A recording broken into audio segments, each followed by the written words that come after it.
You mentioned wear a mask, Mr. Vice President. Why not take the extra step and make that a national directive? The trade-off seems so attractive. It doesn't take away much of our experiences as economies reopen, and there are such proven benefits on the flip side. Well, I don't think there's a need for a national mandate. The truth is that we're monitoring right now 12 states that have rising cases and rising positivity, and we're fully supporting efforts that governors are taking and local health officials are taking to encourage people to practice good hygiene, social distancing, wear a mask when social distancing is not possible or is indicated by the local circumstances.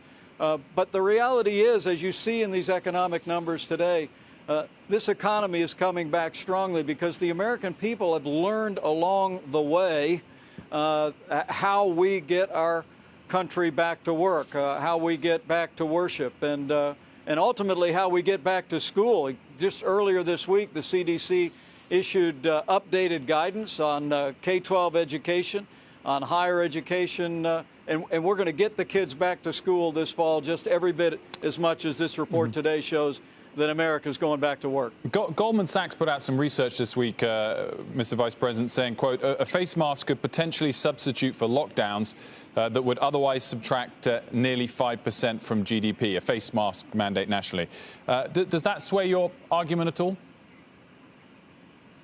Well, look, I think the president said yesterday that we support wearing face masks, and every time that they're indicated or social distancing is not possible. But I think one of the keys to the historic leadership that President Trump brought to the coronavirus pandemic is we recognize that that this pandemic would impact different parts of the country in different ways. And so we formed a partnership with governors across America to make sure they had what they needed when they needed it. We gave them guidance to practice the kind of mitigation that was appropriate.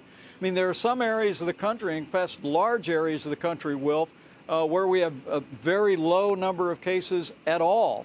And so it's not a one-size-all approach, whether it be on testing or on supplies and on mitigation efforts. What we want to do is empower governors and local officials to give the guidance to the people in those communities that's most appropriate for their circumstances. But make no mistake about it, what you see today is that America's going back to work, and the American people are finding a way every day to put this coronavirus farther in the past. And our part, we're just going to continue to make sure the states that are seeing rising cases have everything they need to meet this moment for their healthcare workers, for testing, for therapeutics and medicine. And we have every confidence that standing on the solid foundation built in this economy over the last 3 years, that we're going to continue to see America growing stronger and healthier every day.